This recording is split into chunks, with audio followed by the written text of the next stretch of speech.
Middle east में एक बार फिर हथियारों की दौड़ और पावर का खेल शुरू हो गया है। और इस बार जब इजराइल और अमेरिका फ़लस्तीन और हमास के साथ बातचीत में लगे हुए थे और पीस डील की जा रही थी, उसी वक्त ईरान एक नई चाल चल गया है।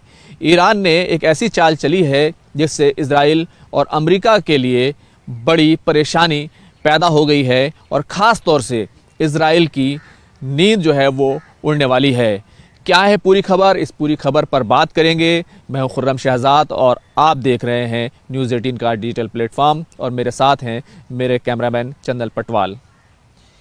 एक तरफ अमेरिका और इजराइल हमास के साथ डील कर रहे थे और कोशिश कर रहे थे कि हमास हथियार डाल दे, लेकिन दूसरी तरफ ईरान ने एक नया खेल रूस के साथ मिलकर खेल दिया।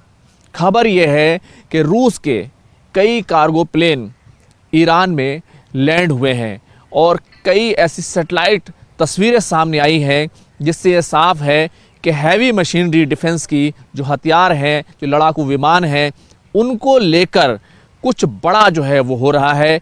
और खबरें ये हैं कि रूस ने ईरान को S-400 अपना जो एयर डिफेंस सिस्टम है वो दे दिया है। हालांकि ये तमाम चीज़ें जो हैं वो इजराइल के लिए काफ़ी चिंताजनक हैं, क्योंकि इजराइल के पास अभी तक हाइपरसोनिक जो मिसाइल फतेह है ईरान की, उसका कोई जवाब नहीं था। और फतेह ने तल अवीव में, हाइफा में जिस तरीके से तबाही मचाई है वो दुनिया ने देखी है। जिस तरीके से अमेरिका और ईरान की जो डील हो रही थी, न्यूक्लियर डील पर बातचीत चल रही थी, 5 दौर की बातचीत होनी थी, लेकिन 3 दौर की बातचीत के बाद ही जून में 13 जून को इजराइल ने ईरान पर हमला बोल दिया था। न्यूक्लियर साइंटिस्ट मारे गए थे, उसके फौजी अफसर मारे गए थे। ये तमाम दुनिया ने देखा और 12 दिनों की जंग में ईरान पर, तेहरान पर बहुत ज़्यादा हमले हुए, यहाँ तक कि अमेरिका की एंट्री हुई और अमेरिका ने न्यूक्लियर साइट्स को निशाना बनाकर एक तरीके से ईरान के न्यूक्लियर प्रोग्राम को ख़त्म करने की कोशिश की थी। लेकिन ईरान ने एक तरफ S-400 हासिल करने की खबरें आ रही हैं कि S-400 मिल गया है और साथ ही साथ सुखोई 35 जो 4+4+ जनरेशन का फाइटर प्लेन है, वो भी रूस से ईरान हासिल करने जा रहा है। और दरअसल रूस जो है वो ईरान के साथ पूरी दोस्ती निभा रहा है। अभी तो ये खबर है, लेकिन इससे पहले की जो पूरी ऑफिशियल खबर है, जिसकी पुष्टि पूरी दुनिया के सामने हो चुकी है कि जिस न्यूक्लियर प्रोग्राम के ऊपर इजराइल और अमेरिका परेशान थे, अब वही न्यूक्लियर डील जो है रशिया ने ईरान के साथ की है और उसके 8 एटमी रिएक्टर जो है वो रूस की मदद से तैयार किए जाने वाले हैं।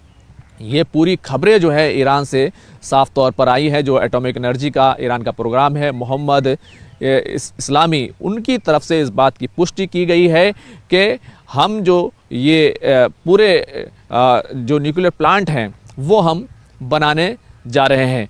तो अब इस पूरे खेल को आप देखिए, इसको समझिए कि किस तरीके से ईरान की जो कमज़ोरी पूरी वॉर के अंदर खुलकर सामने आई थी। एक तो इसका एयर डिफेंस सिस्टम था कि उसके पास जो घरेलू एयर डिफेंस सिस्टम था भावर 73, वो नाकाम हो गया था और इजराइल ये दावा करने लगा था कि हमारा पूरा कब्ज़ा ईरान के आसमान में है। और देखने को भी मिला तमाम तरह के मिसाइलें, ड्रोन हमले, फाइटर जेट्स के हमले, वो सब कुछ देखने को मिले थे। और साथ ही साथ एक बात ये भी खुलकर सामने आ गई थी कि इजराइल के पास जो एयर डिफेंस सिस्टम है वो ज़्यादा काम के हैं, ज़्यादा पावरफुल हैं। और इजराइल के पास जाहिर सी बात है आयरन डोम जैसा सिस्टम मौजूद है जो S-400 और S-500 की टक्कर का है। इसी तरीके से थर्ड जो अमेरिका का एयर डिफेंस सिस्टम है वो भी इजराइल को अमेरिका ने दे रखा था। इसके अलावा भी कई लेयर जो है उसका सिस्टम है, एरो 2, एरो 3 का जो सिस्टम है वो भी इजराइल के पास मौजूद था। तो इसकी वजह से इजराइल पर उतने ज़्यादा कामयाब हमले नहीं हुए, सिवाय कुछ जो मिसाइलें थी, जो हाइपरसोनिक मिसाइलें थी, वो इजराइल को परेशान करने में, वहाँ तबाही मचाने में कामयाब हुई थी।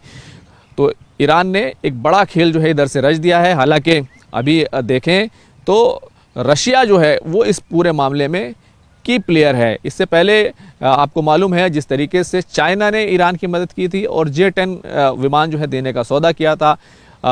एक जो दूसरी बड़ी कमज़ोरी थी, एक तो एयर डिफेंस सिस्टम की कमज़ोरी ईरान की खुलकर सामने आई थी, दूसरी ये कि उसके पास फाइटर जेट्स नहीं है, जो लेटेस्ट फाइटर जेट्स नहीं है, वो एक जो है कमज़ोरी खुलकर सामने आई थी। तो चाइना से J-10 विमान, फाइटर लड़ाकू विमान है, वो उसको मिलने जा रहे हैं। तो ये एक समझौता हो गया था और अब सुखोई 35 की एंट्री हुई है, जो 4+4 जनरेशन का फाइटर प्लेन है और इसकी जो स्पीड होती है 2.25 मैक जो है इसकी स्पीड है। तो इसका मतलब ये है कि ईरान जो है वो एक तरीके से कैपेबल हो जाएगा। और इनकी एक ख़ास बात और है कि 400 किलोमीटर दूर से ये दुश्मन के विमान को पहचानने की, दुश्मन के फाइटर प्लेन को पहचानने की Su-35 जो फाइटर जेट है रशिया का, उसके अंदर ये सलाहियत और ये काबिलियत उसके अंदर मौजूद है कि वो ऐसा कर सकता है। तो अब ताकत का जो कहना चाहिए कि पैमाना है, जो तवाज़ुन है, वो कहीं ना कहीं मिडिल ईस्ट में बिगड़ रहा है। इससे पहले आपने देखा जिस तरीके से सऊदी अरब ने इज़राइल की तमाम कार्रवाइयों को देखते हुए, जिस तरीके से इज़राइल ने कतर पर हमला किया था और कतर उसके बाद कुछ नहीं कर सका था, तो सऊदी अरब ने पाकिस्तान के साथ एक डील की कि अगर आप पर हमला होता है तो हम पर हमला माना जाएगा, और अगर पाकिस्तान पर हमला होता है तो सऊदी अरब पर हमला माना जाएगा। दोनों मिलकर इसकी एक डील हुई और सीधे तौर पर पाकिस्तान का जो एटमी न्यूक्लियर जो उसके हथियार हैं, एटमी हथियार हैं, वो कहीं ना कहीं किराए पर सऊदी अरब ने हासिल कर लिए। तो एक तरीके से इज़राइल के लिए दिक्कत वहाँ पर पैदा हुई थी। दूसरी तरफ अब सीधे तौर पर ईरान जो है वो अपने न्यूक्लियर प्रोग्राम पर अड़ा हुआ है। 8 रिएक्टर बनाने जा रहा है। अमेरिका की तरफ से हाल ही में पेशकश की गई कि अमेरिका बातचीत के लिए ईरान से तैयार है, लेकिन अभी जो सीधे तौर पर जो बयान आया है ईरान का, उससे आपको पता चलेगा कि आखिर ईरान किस तरह की चालें चलने में खामोशी से अपने काम पर लगा हुआ था। ईरान के जो सुप्रीम लीडर हैं आयतुल्ला खामनेई, उनकी तरफ से एक बयान दिया गया है कि अगर अमेरिका इज़राइल का इस तरीके से सपोर्ट करता रहेगा तो फिर उससे सहयोग, उससे कोऑपरेशन नहीं हो सकता, उसके साथ कोई डील नहीं हो सकती।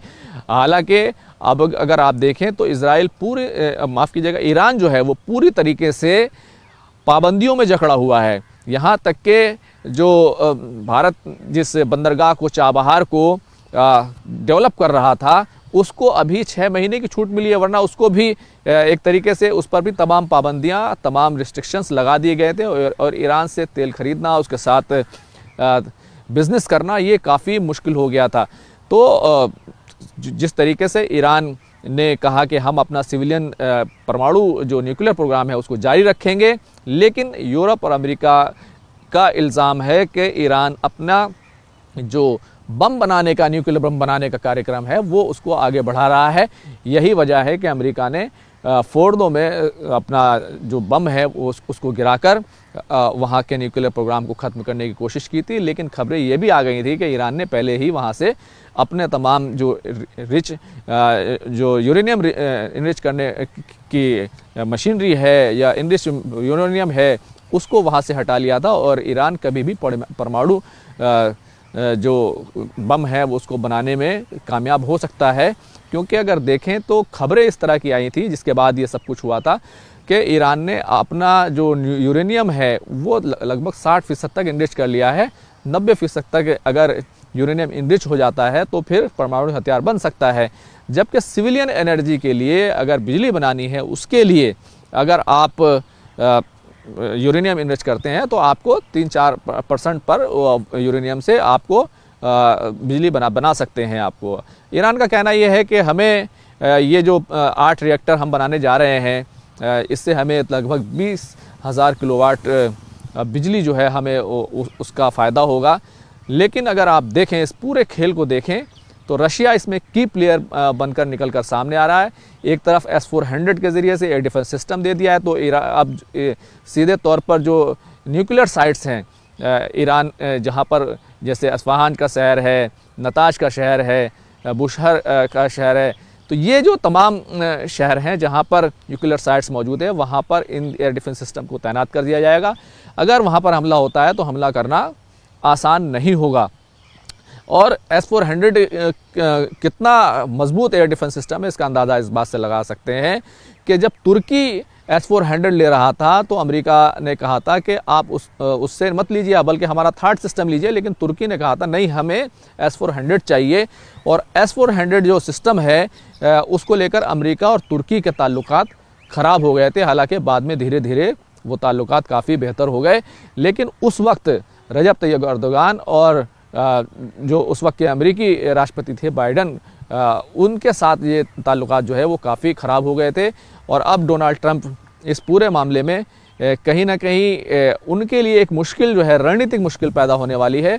और ख़ास तौर से इज़राइल के लिए ईरान एक बड़ा मसला बन गया है, क्योंकि अब ना तो सीधे तौर पर इज़राइल ईरान को निशाना बनाकर हमले कर सकता है, हालांकि ईरान की जो इज़राइल की जो इंटेलिजेंस है वो काफ़ी मजबूत है, वो दूसरे तरीके से अपने तरीके से काम कर सकती है, लेकिन हवाई हमले करना, मिसाइल हमले करना, ड्रोन हमले करना, ये काफ़ी मुश्किल होने वाला है, न सिर्फ इज़राइल के लिए बल्कि अमेरिका के लिए भी काफ़ी मुश्किल होने वाला है। दूसरा, जो SU-35 ये जो 4++4 जनरेशन का प्लेन है, ये 400 किलोमीटर से आपको दुश्मन के लड़ाकू जो विमान है, उनके जेट्स हैं, उनको पहचान सकता है। तो ये भी एक बड़ा मसला है, और ख़ुद ईरान जो है वो जो है कहीं ना कहीं इन हमलों को रोकने के काबिल हो जाएगा। तो कुल मिलाकर एक पावर का खेल जो है वो मिडिल ईस्ट में फिर से शुरू हो गया है। ईरान और रशिया इसमें की प्लेयर हैं, और मुश्किल जो है वो अब अमेरिका और इज़राइल के लिए खड़ी हो गई है। ये खबर आपको कैसी लगी, और ईरान को लेकर आप क्या समझते हैं? क्या ईरान ने सही किया, और क्या आपको नहीं लगता कि ईरान जिस तरीके से अपने एयर डिफेंस सिस्टम को, अपने अटैकिंग एयर जेट्स, अपने जो जेट्स हैं, लड़ाकू विमान हैं, उनको जिस तरीके से बढ़ा रहा है, इससे क्या हथियारों की दौड़ शुरू नहीं हो जाएगी, या ईरान के लिए ये ज़रूरी है? आप इस पूरे मुद्दे पर क्या सोचते हैं? कमेंट कर ज़रूर बताइएगा। कैमरामैन चंदन पटवाल के साथ खुर्रम शहजाद, न्यूज़ 18 दिल्ली।